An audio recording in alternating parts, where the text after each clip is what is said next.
여러분 안녕하세요. 작품에서 여배우의 운동 장면을 보다 보면 가끔은 이건 연기가 아니라 리얼이라고 느껴지는 순간이 있습니다.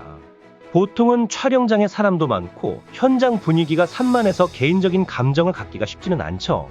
그런데 촬영 현장이 다양하다는 것과 함께 작품을 했던 남배우나 현장에 있던 스태프들로부터의 후기들이 넷상에서 회자되는 것을 감안하면 그런 느낌에 대한 의문은 여전히 사라지지 않습니다.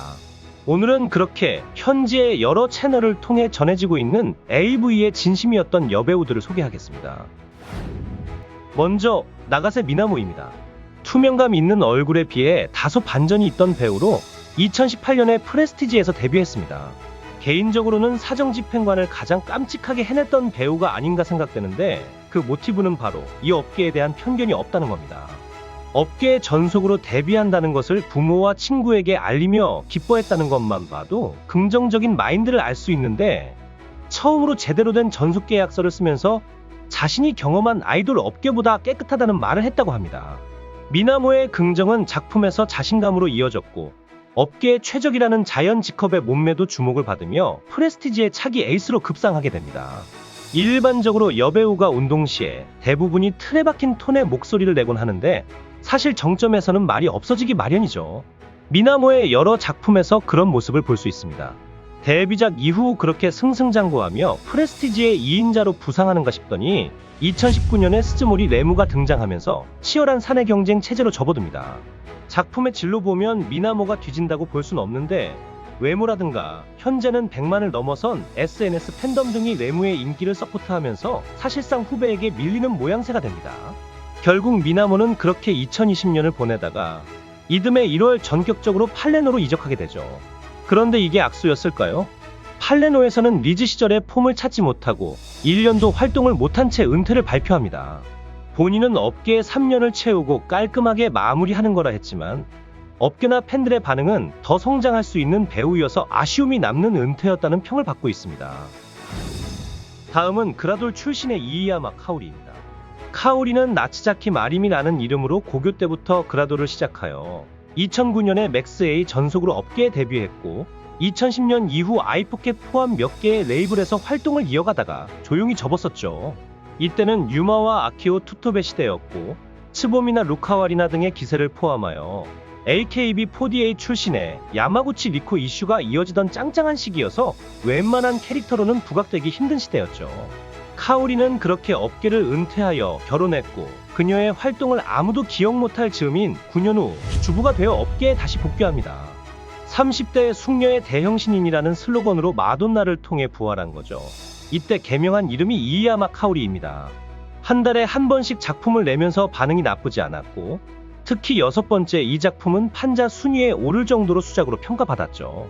하지만 이듬해부터 키카탄으로 전향하여 기존 이미지와는 좀 다른 작품을 하기 시작하는데 여기서 카오리의 인생작이라 할 수 있는 SOD에 이 작품을 만납니다. 데이트 중인 카오리의 본성을 자극하는 컨셉인데 자극 정도가 아니라 카오리의 포텐셜이 폭발하는 작품이었죠. 카오리의 운동 스타일이 사이카와 좀 비슷합니다. 즉 상대 눈을 바라보며 교감하는 스타일이라 정점의 특징보다는 전반적인 호흡에서 진심을 느끼게 하는 배우입니다. 참고로 이 작품은 2년 전 대규모 무수정 유출에 함께 포함되어 좀 더 선명하게 감상할 수 있는 작품이 되겠습니다. 카오리는 이후 작품에 관한 문제로 인해 재은퇴를 했다가 작년에 이가라시 카오의 이름으로 다시 복귀를 선언했지만 이후 작품은 나오지 않고 있습니다. 다음은 눈밑점이 요염한 배우 사이조 사라입니다. 2011년부터 프리로 드문드문 활동하다가 2015년에 이바디에서 해상구조요원 작품으로 공식적으로 데뷔했습니다. 얼굴보다는 상당한 몸매로 더 알려진 배우이고 개인적으로 갈색 비주얼을 거르던 편견을 한 방에 날려버린 배우이기도 합니다.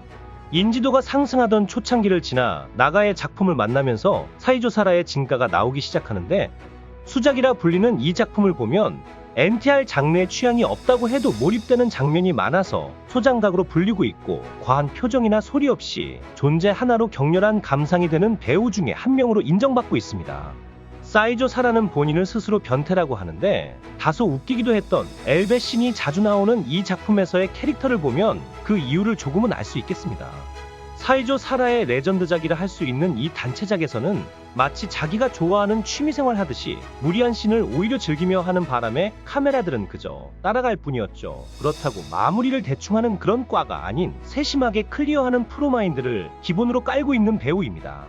이 작품의 모든 씬을 끝내고 난 후 오늘 어땠냐는 제작진의 질문에 집에 돌아가 자기 전에 혼자서 이 시간을 다시 떠올릴 거다라는 멘트를 치는데, 이 말은 다른 여배우들이 많이 따라할 정도로 이후 명언이 됐었죠. 이외에도 다양한 장르의 작품에 출연하며 롱런할 것 같았던 사이조 사라는 2017년 12월 트위터를 통해 갑자기 은퇴를 발표합니다. 인사말 이후 은퇴작의 출연자를 모집한다는 말을 덧붙이며 마지막도 그녀다운 모습을 보여줬습니다. 2018년 4월에 출시된 이 작품이 은퇴작인데 보통은 아마추어처럼 보이는 남배우가 나오기 마련입니다만 계속 모자이크를 한 걸 보면 실제로 모집한 아마추어일 수도 있겠네요. 이후에는 아낌없이 무수정작도 해금하면서 떠났고 공식적으로 3년간의 짧고 굵은 활동을 했던 사이조 사라입니다. 지금까지 AV의 진심이었던 3명의 여배우들이었고 앞으로도 시리즈로 계속 전해드리겠습니다. 더 유익한 영상으로 다시 뵙겠습니다. 지금까지 락규였습니다.